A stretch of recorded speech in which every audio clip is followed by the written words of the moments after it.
All right, just a couple announcements before we get started here. We're going to start with an opening statement from head coach Kelvin Sampson, and then questions can be asked of the student athletes. Questions for the student athletes only, and then they will be dismissed, and then we'll go into questions for the head coach. If you would like to ask a question, please raise your hand. Someone will come by with a microphone. Please give your name and affiliation prior to asking your question. If you have a follow-up question, please make sure you use the microphone. No video of any kind is allowed during this press conference. All of these pressers will be available at the NCAA Digital Media Hub. With that opening statement from Coach Sampson. Just proud of our team. And we had, after the Alabama-Birmingham game on Friday, Illinois is what you see is what you get. There's really nothing tricky about them. They're going to throw the ball to Kofi. We've always taken pride on how we defend the post, but everybody's different. Kofi, you have to start defending him right inside the 3-point line so you don't get buried. But our monsters, which are our post doubles, were really, really good on the sides, and then we tried to front the middle and pressure the ball. I don't know how many points he got. I think the relevant thing is not how many points he had, but how many shots he got. He had 11 shot attempts. That's great defense. But our kids are tough kids. This is a tough program. That's how we've achieved to this point.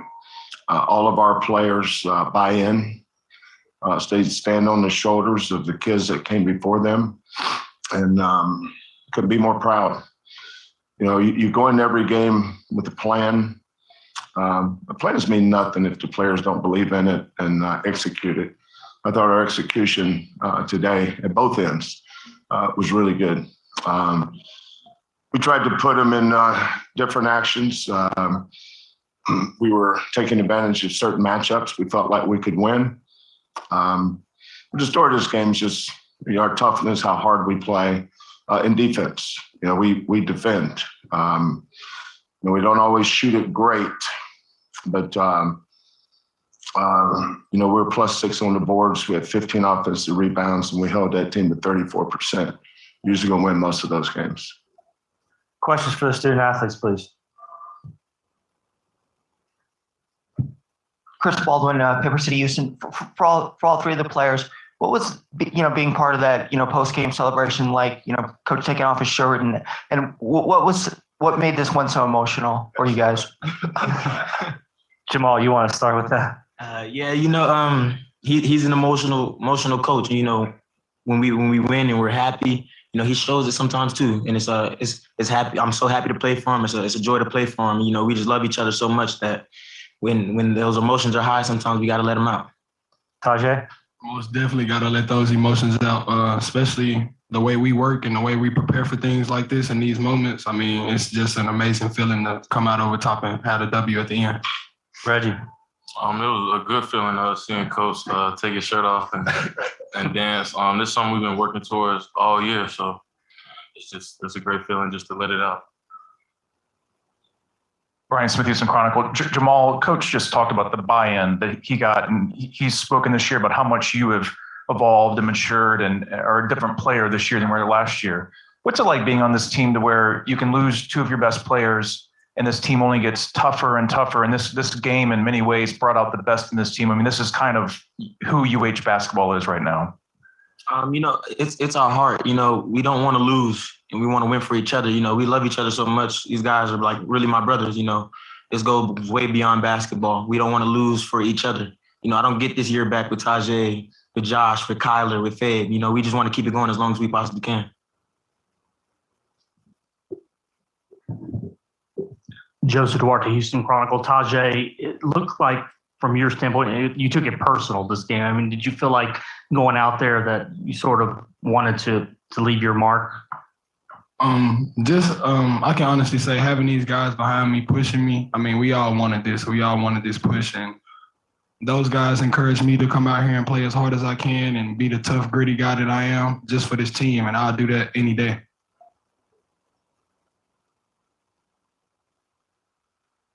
Questions for the student athletes? Right over here.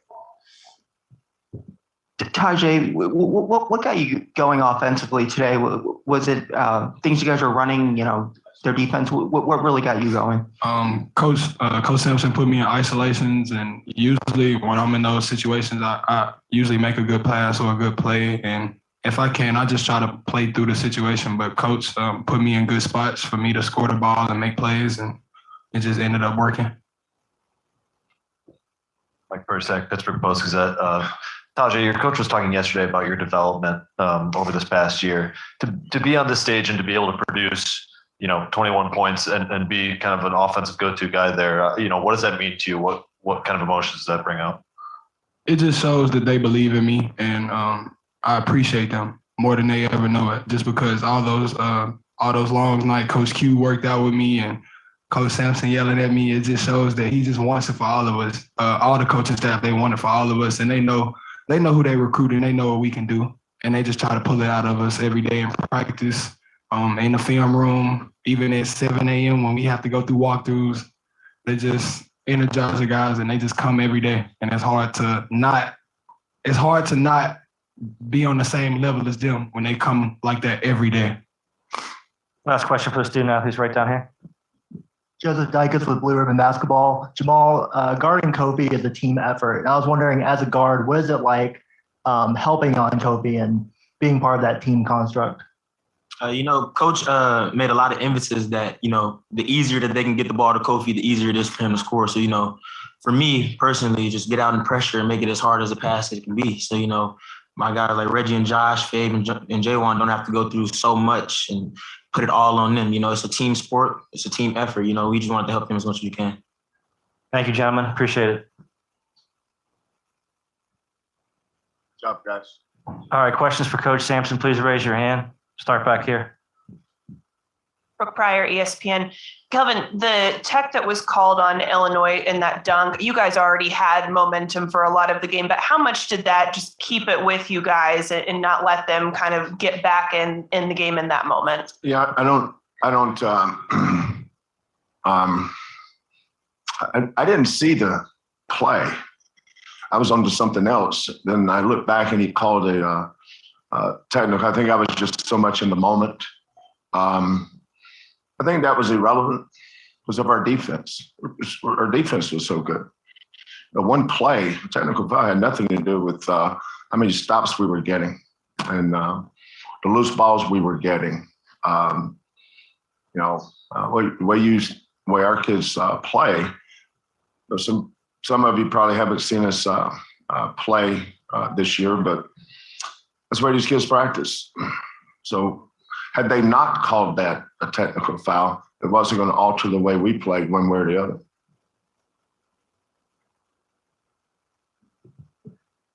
Kelvin, for those of us have seen you, just Jamal, it doesn't just seem like big moments get to him. I mean, he gets those 3 shots when the game's 40-all.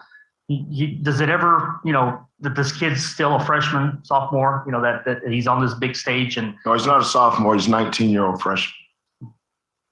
But what's the question? Just the fact that played in his first tournament. No, I mean, I see him every day, obviously. So, but Jamal is extremely smart, high IQ kid. His older sister was his calculus teacher. So he comes from a brilliant, brilliant family, tremendous mother and father. We have 3 kids on our team already graduated. Fabian has a degree, Josh has a degree, and Tajay has a degree. Jamal could get a degree. He's one of those kids to graduate in 3 years. He's so smart. But his basketball IQ is high too. We read a lot of stuff that most of the calls come from the bench. You just put certain guys, they're going to highlight Kofi at one end, and we're going to go at him in pick and rolls in the other. Basketball's both ends. Where are their weaknesses? I felt like Jamal could get downhill, and from there he's reading the corner, he's reading the roller, and he's really good at reading. A lot of guards can only read what's in front of them, but they can't read what's behind them or in the opposite corner. Jamal's really good at that. So, and he's had games where he's done that 3 or 4, but he does it when he needs it. We didn't shoot the ball well today. We had so many wide open looks, we just didn't make them. Look at Kyler. Kyler the other night made 6. Today he's 4 for 12, but those 8 shots he missed, I think he took a couple of bad ones, but most of them were open. Fabian had some. We opened the second half with a called play for Fabian for a wide open 3. He missed it. But our offensive rebounding always gives us a chance to play when we don't make shots. You have to have a contingency plan for winning. You just can't depend on making shots. Because Illinois is a good defensive team. Those were 2 good defensive teams. Those are 2 good teams. They're a good team. So, but our kids, just they really believe in the culture that we've created here over the years. And, we've lost 4 starters every year for so long. It just seems natural that we have a brand new team this year. Last year we started Quentin Grimes, Dejan Giroux, Marcus Sasser, Justin Gorham, and Bryson Gresham. All those guys are gone. We got a brand new bunch, but the culture never changes. And because they're great kids and they're high character kids, they buy in. It's never about them. Our program is always about we and us, and that's what happens when you have great kids. Last question for Coach back here. Kelvin, your thoughts on Fabian? Hadn't scored a lot. Then he makes an incredible play along the sideline to save to Tajay for the layup. And then he hits the big 3, which is basically the final nail on the coffin. Just your thoughts on it. The 3 didn't matter. The 2 free throws were, though. I think the 2 free throws put us up 12. The game was over when he hit the 3. But the culture play, that's what we call it. Those are culture plays. Whenever we watch film, we do edits. We always end our film sessions with culture plays. And everybody wants to be on the edit. So I'm sure when that play was over, there's 3 guys involved in that play. Somebody made a great effort play on the baseline, threw it to the sideline. Fabian made a great effort play, and next thing you know, Tajay's getting a layup. But that's expected. But it's also tells you there's a lot of ways to impact winning other than making a basket. And that describes our team in a nutshell. Thank you, Coach. Appreciate it. Thank you.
All right, a reminder, and we'll start with an opening statement from Coach Underwood, and then we'll go to questions for the student athletes. If you have a question, please raise your hand. Someone will come by with a microphone. If you have a follow-up question, please use the microphone. With that, opening statement from Coach Underwood. Yeah, these days are never very fun. Means the end to a great season, to a championship season. And, we don't want to lose sight of any of that in that locker room. It was, wish I had an explanation for 6 of 25 from 3. Our poor shooting. I thought for the most part we were really good defensively. They made some baskets late, but I thought we were very good defensively. Played well enough to win on that side of the court. But there's no doubt that we turned the ball over 17 times. We got out rebounded, gave up a boatload of offensive rebounds, which gave them opportunities. When you combine turnovers with offensive rebounds, and the fact that they got 9 more field goal attempts than us, it really stresses your offense. So I thought their guards were terrific. Give Sheed and Moore a lot of credit. Those guys were very effective. They got size, they got athleticism. And, for the most part, we did a great job on Fabian. He was 1 of 8. But the guards were definitely the story. So give them credit. Tough day. Not a fun day for sure, but also a big tribute to these guys for being a championship caliber team and winning a Big Ten championship. And let's not lose sight of that. Questions for the student athletes, please raise your hand right down here. Matt Zahn from CBS Chicago. For Trent, obviously, we can see the emotion on your face. Can you put into words the disappointment of coming up short of getting to the Sweet 16 a second straight year? First I want to say, I read Twitter. Coach tells us to stay off Twitter, but I read the stories. I read what everyone says about us. But I just want to say, unbelievable from this team. No one knows how hard and how hard this season has been for us. Coach said in the locker room, we from injuries to COVID. From my eye, we've been all over the place, especially Jake being out, he was huge for us late in the season. But no one knows how hard this team, has come. The hours we've spent in the oven is unbelievable. We've gone from fighting each other to beating each other up, competing at a high level. You see, we got RJ up here. His confidence, coach trusts him. He puts him out there. He makes big time plays. But I was going to say, no one knows, how hard this team has worked. But emotion wise, it's been a long journey, obviously. It's been, a pleasure to be playing for Coach. Unbelievable competitor, fighter. And that's who I try to, take on is him. He's almost like a father. I've been here for 5 years around him and I try to take on his personality. But obviously we fell short, like you said, to see where this program has come, 2 years in a row, top 32 teams, it shows we're headed in the right direction. And we're leaving, me, Kofi, whatever his decision is, DeMonte, Jake, Plummer, hell of a career. We're leaving this program in good hands and, they're going to be back here this year. So despite the loss, I'm still proud of this team. And I'm proud of this program, for, everything. This is for Kofi. How do you kind of process the finality of this again? Was there anything you can take from last season and kind of understand both sides of the big picture and also now? It is what it is. Like Trent said, we fell short. In games like these, you can't really it's not much you can say. You can't really put it in words. It's a hard feeling. Going through this for another year, like you said, I went through it last year before. So it hurts really bad. Especially for the guys that's leaving. We always want to leave with a good feeling. And we don't want to leave the freshmen and the younger guys with a bad feeling. So it definitely sucks that we lost. We fell short. I can't really put anything in words. Last question for the student athletes. RJ, what kind of explanation did you get for the tech after the dunk? And how much did that just hurt you guys in the momentum that you were trying to get and come back in the second half? I didn't get no explanation from the ref. It's just, I've been doing that since high school, so I don't know what was the problem with that because I was going full speed in that transition. So I was always think about what happened to Paul George just landing on the mat on the rim. So I just try to hang out, go with them, come back to them on both feet. So I don't know what was the tech about on the fast break, but try to ask the ref what was it? He didn't want to explain to me what was the tech about. Thank you, gentlemen. Appreciate it. All right, questions for Coach, please raise your hand. We'll start back here.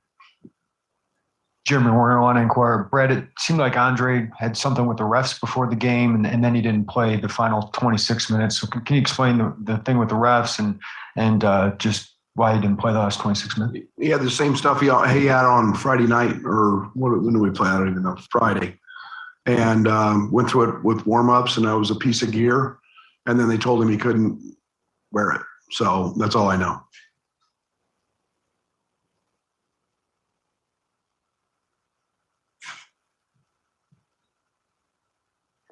Doug Bouchard from Rivals said it seemed like you couldn't quite find the right combination of guys on the court that would give you the balance that you need offensively, defensively. Would you say that's a fair assessment? Yeah, pretty much.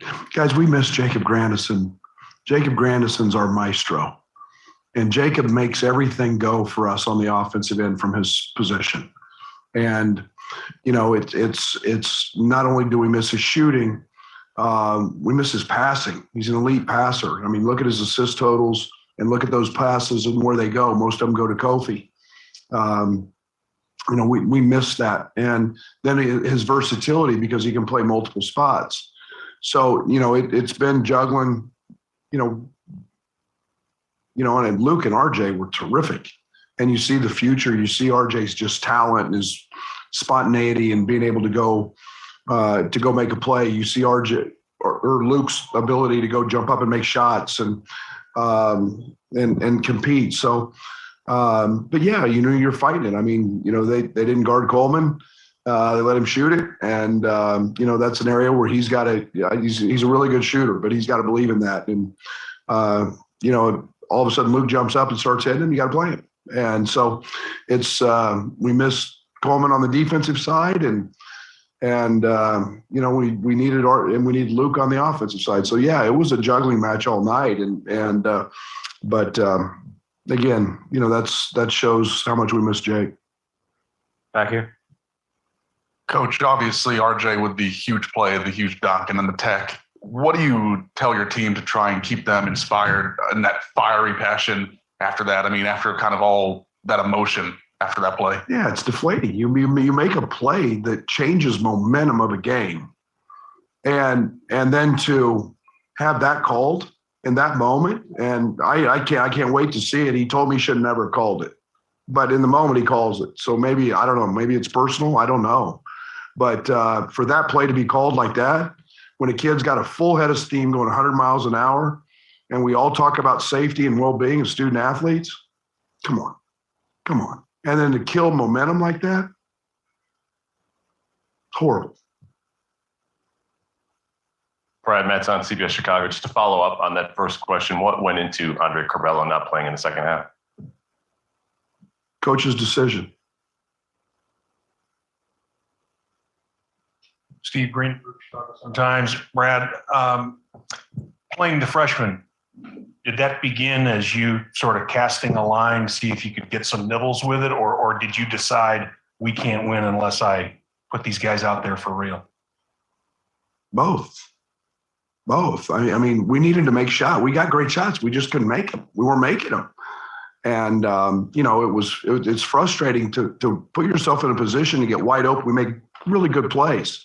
We just miss shots.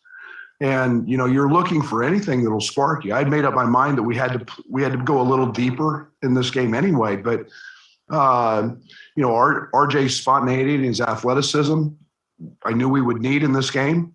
And then Luke just jumps up and makes two like he's been doing it his whole life. So, we needed that. It was both of those. I mean, you're looking for that spark and, you love playing veterans, but tonight it was a night that the freshmen were great. Last question for Coach, right down here. Right. I mean, Scott Ritchie, News Gazette, you mentioned in your opening statement not letting this game, erase all that this season was, but how do you get 19 to 23-year-olds maybe in that spot and maybe not let this be so huge? We won a Big Ten championship. I mean, they're going to hang a banner. We're going to get a ring. and it's a Big Ten championship. We happen to have fewer points than our opponent today, and that happens. And we didn't play very well. We didn't shoot it very well. We played well enough. We didn't shoot it very well. I mean, you look at our 2 games here, and we just shot it. We've shot it terrible. Jacob was a big part of that reason. He makes us flow. Trent having pink eye. What Trent said, I've been through more things this year with this team than I have my entire career put together. And that's 35 years. That's going back to be a junior college coach. The stuff that we have dealt with, and then not practicing at Christmas break when you get teams gritty and tough and want to fight and